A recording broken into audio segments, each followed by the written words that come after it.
What's going on, guys, and welcome back to another video, and welcome to your stimulus package update and daily news report for Friday, January 14th. There's a lot of stuff going on right now, but a lot is not regarding the stimulus package. I'm going to give you an update there. You may be shocked, but there's not a lot going on. We do have an IRS announcement. I want to bring that to you. We're also going to talk about a new government funding bill and a little bit more. We know Congress right now has their eyes on multiple different projects, so we will see what actually happens moving forward. Now, I will get to the stimulus update in a minute, but first, I want to share what congressional lawmakers right now are actually discussing, because they are jumping on something about a month early, which is very good news. But before I get into that, all I ask is if you enjoy these daily uploads, do me a favor, go ahead, hit that like button. It really does help out the channel. Also, consider subscribing so you never miss an update. Let's get right into it.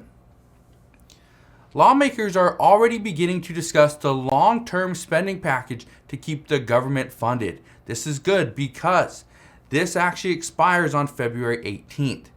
We know that the early talks of this bipartisan bill so far do include government funding. This will include another round of COVID relief funding, which is still up for debate. And the big thing is Democrats plan on pushing in paid leave.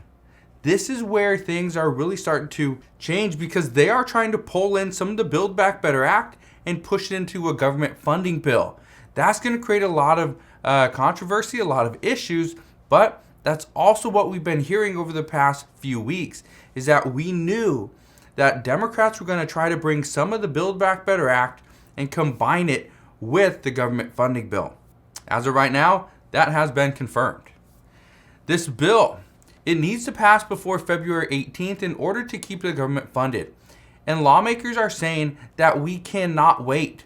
And they're saying this because they are telling us, not like we can't see it for ourselves, that there's just too many disagreements that they've had in the past, and it doesn't make sense to risk another government shutdown in the event that they cannot come to an agreement on what should or should not be in the government funding bill.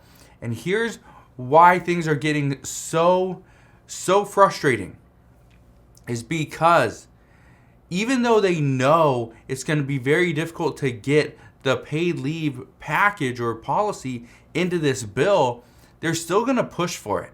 So that could create additional issues with Republicans, but we will see as we move forward. What we do know as of this morning is the White House has stated that they do have money needed to fight this pandemic, and they have the funding as of right now. But the reason why they want to push a government funding bill, a COVID relief package, and paid leave into the same bill is because, according to them, what we're seeing is they know that if we have just a government funding bill, it would be easier to get Republicans to jump on board. But if Republicans want that passed, chances are they would also include an additional COVID relief package with all the cases of COVID that we're seeing right now, and potentially paid leave by putting it all together and making it a package, okay, a big omnibus bill. That's at least the reports as of this morning. Now, we also know that the White House and the Biden administration have stated that additional funding will help with further testing, tracing, and vaccines.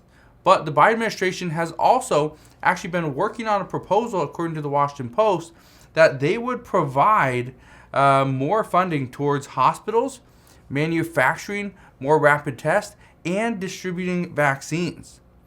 Now, we know lawmakers are asking somewhere between $17 billion and $34 billion to also send vaccines to other countries as well. And I brought this up a couple months ago, that the World Health Organization was questioning the fact that the United States and other countries were moving forward with booster shots when much of the world still hasn't even received the vaccines. So this is why we are moving forward with additional funding to other countries, is because, according to reports, We have to provide them with something, or else we will continue to fight this pandemic. So we'll see what happens there. We also learned just last week that Senators Roy Blunt and Richard Burr, they asked the Biden administration, why in the world should we give you additional COVID relief funding when you have spent about $82 billion on testing? And they asked this given the fact that Americans are still struggling to get tests. We have to go wait in a line for hours and hours in order to get a test and potentially contract COVID by standing in a line with many other people. Well, what about at-home COVID tests? Well, they used to be selling for like $14 to $15 at Walmart and Target and Walgreens and CVS, but now they're going for anywhere from $21 to $25 a piece. It's a big issue. Many people cannot afford it, so they're not buying these. You look on Amazon right now, chances are you see a third-party seller selling these for anywhere from $30 to $40. It's not a great time to be in right now because the tests that we need to get and take and confirm that either we do or we don't have COVID, well, they're too expensive or they're hard to come by. So if things weren't bad enough already, it doesn't sound like lawmakers are in much of agreement at this point on the government funding bill either. That's causing more and more issues. Now, before I get to the stimulus update, and again, it's not going to be a big shocking update because it's a lot of stuff we already know. Just want to provide a little bit of an update for you guys on this Friday. But I first want to get to the talks regarding the IRS. Here's the reason why. We are 10 days away from the beginning of when you can file your federal tax returns. The IRS is already saying they are expecting their customer service to get even worse this year.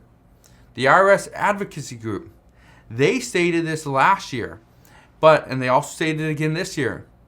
If you call the IRS for customer support, chances are you are never going to reach anybody. Last year in 2021, they only had, if you called, you had a 3% chance of getting a hold of anybody. And that number is expected to drop very soon.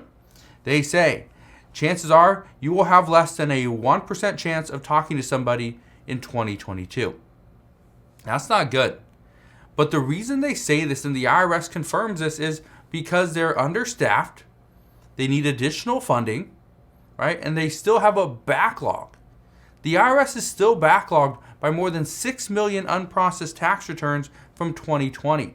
And the new filing date, which opens on January 24th, which is in just 10 days, if you're expecting a tax return, tax professionals are recommending you start the process now, get all your papers in order, and then be ready to file on January 24th. Don't come into a tax office on January 24th and expect to file that exact day. Chances are you will be given an appointment to come back either later on that week or the following week. So, one thing that lawmakers are already stressing is the fact that they need additional funding to the IRS. They need more money.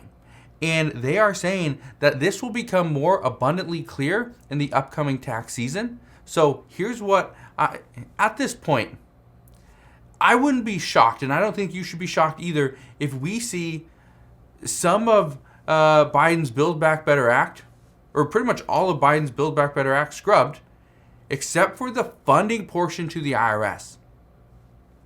I honestly don't think that's too much. There's too much going on right now. I would assume that if the IRS is so backed up, they have over 6 million tax returns that are still unprocessed for 2022. If that's the case, we could easily see IRS funding. Now, will it be $80 billion? I don't know. And will this $80 billion also include ramping up, going after tax cheats? It could. It seriously could. So even though, we are going to see delays in the filing and the processing, just understand that these delays, this could be the last year that we see this, because lawmakers are already stressing the fact that we're going to see more delays. We're going to see more issues.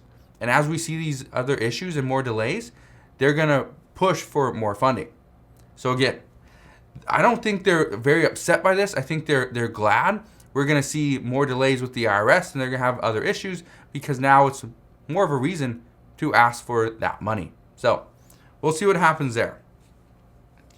But let's get into the Build Back Better Act for a second. Because regarding the Build Back Better Act, Senator Joe Manchin has stated that he hasn't had any conversations about this with President Biden since before Christmas. We know Senator Bernie Sanders wants to switch from a full-on Build Back Better Act to simply standalone bills. But some lawmakers say they can't support that because if they support that, they know their agenda will not be included. Nancy Pelosi, she says she's content with waiting and letting the bills and negotiations in the Senate play out. Well, they're not doing very well in the Senate. President Biden is actually open to just about anything, according to reports, as he currently tries to change the rules surrounding the filibuster. This is going to be very difficult because as of right now, Senator Joe Manchin and Kyrsten Sinema, who both had a meeting with him last night, they both are against changing the filibuster. Not just changing it, but weakening this filibuster is not something they want to do. And many House Democrats, a lot of progressives, they say they feel that they were played by Senator Joe Manchin and President Biden. And the reason they say this is because there was a time, just months ago, where progressives were holding up a $1.2 trillion bipartisan infrastructure bill. They were holding this up. They said they would not pass this until there was a vote on President Biden's Build Back Better Act. Joe Manchin talked with President Biden. Joe Manchin also talked with Representative Pramila Jayapal, who's the chairwoman of the U.S. Progressive Caucus. And she was told by both Biden and Manchin that, yes, we will have a vote. That is a guaranteed certainty. But it never happened. So now progressives and pretty much a lot of the Democrats in the House, they're not really wanting to move forward with any bill because they are not sure if they can trust either Senator Joe Manchin or President Joe Biden. So let me answer this one question. When will we even see the Build Back Better Act negotiations continue? This is a real question. A lot of people have been asking, when are we going to see the Build Back Better Act pass? And as of right now, there is no chance it's going to pass. But the real question is, when will we see the Build Back Better Act negotiations continue? The negotiations have pretty much been put on the back burner for now, until at least after the voting rights bill is attempted to pass, and then the government funding bill is passed as well. But this is what we heard from Senate Majority Leader Chuck Schumer last night. He stated that he is postponing the Senate's recess until after next week. So it would actually be the week of January 24th as opposed to this coming week. He also made it very clear the Senate will return on Tuesday for a vote on the House voting rights bill, and that once the GOP blocks this, which is expected, he said he will ask for a vote on the filibuster rules change, which is also expected to fail. Now, I know a lot of people have been asking, why is the Senate doing all this work to get to the point where they know the bill is going to fail? Here's the reason why. The only reason they are doing this is because Senate Majority Leader Chuck Schumer and other Democrats as well, they want to go on record and they want everybody, not just people in the Senate or the media to know, but even the American citizens. They want them to know whether their senator is either for or against the bill. If you do not change the filibuster, what's going to be said is you do not support the voting rights bill. So that's what's being discussed at this time. Again, I know it's not a shocking update regarding the stimulus package, but that is what we know at this time. So as always, if you enjoyed today's video, do me a favor, go ahead, hit that like button, consider subscribing so you never miss an update, and I'll see you guys on the next one.